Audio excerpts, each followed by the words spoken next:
I was fascinated by all of these images of Duncan himself, of him at work, and somehow they are reminiscent of a lot of the work of a lot of early anthropologists almost.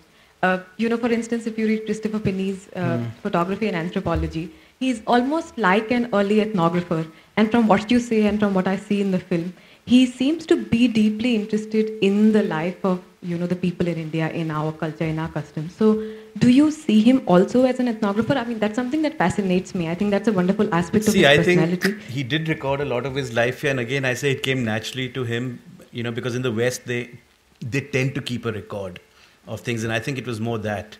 But what was interesting, like in the footage that came, him on the sets of his first three films, for example, in 1936, these films don't exist. That one shot of a 19-year-old MGR is all we have of really MGR in his, I think, first film. I think it just came from a fact that, yes, things have to be recorded. And like I said, he was fascinated by the life around India, no doubt. He loved South India.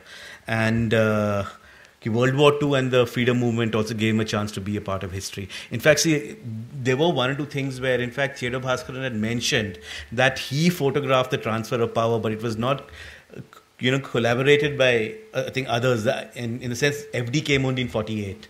So, according to Mr. Bhaskaran, the moving images, I knew that he had shot the stills. He had mentioned that in his book. I have stuck to that. Because again, when you deal with another era, it's a bit difficult. You can't make certain statements or assumptions on your own over there. But I really think the West has a tendency to keep records, to archive, because there was a lot more material I had. His correspondence, his letters, even related to his work. Everything does not fit into a film. Did he come on his own, or he came on invitation? Though our country is very fascinating, everybody tends to come to India and see the things. Well, he was invited by his colleague from USC. South, this T.R. Sundaram or? No, he was... in fact, it's there in the film. He was, I think, invited by M.L. Tandon, whom he met at the University of Southern California.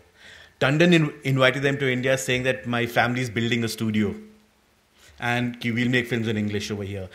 There was actually a long saga which I could not get into, but actually Duncan landed up in India to find out there was no studio. Tandon's family very politely told him, "We are not spending money for you to make a studio over here." But Tandon had managed to get a Tamil film which he was shooting in Calcutta. So Duncan went and assisted him on that film. In fact, in that film, Bhakt Nandanar, I think KB Sundarambal was the heroine who played the man who played Bhakt Nandanar, and was the first Indian actress who was paid 1 lakh rupees for that role in 1935. A lot of our historians talk about Ragini and Shah Jahan in 1946. No, Tamil cinema gave India its first Lakpati star with KB Sundarambal in 1935, and Telugu cinema gave Indian cinema its first hero who was able to charge 1 lakh in the 40s, which was Chittor Atinagaya over there. So there was a whole saga where the studio was not happening. He went and assisted Tandon in Calcutta. He came to Madras for the premiere of Nandanar, and since the film did okay, Tandon began getting more offers and got a Hindi film. So, and that being his language, he opted to do a Hindi film and then recommended Duncan for the Tamil film offers he was getting. And that's how Sati Leelavati happened. In fact, the producer did not want him for Sati Leelavati, an American, but all Tandon said he's from Hollywood.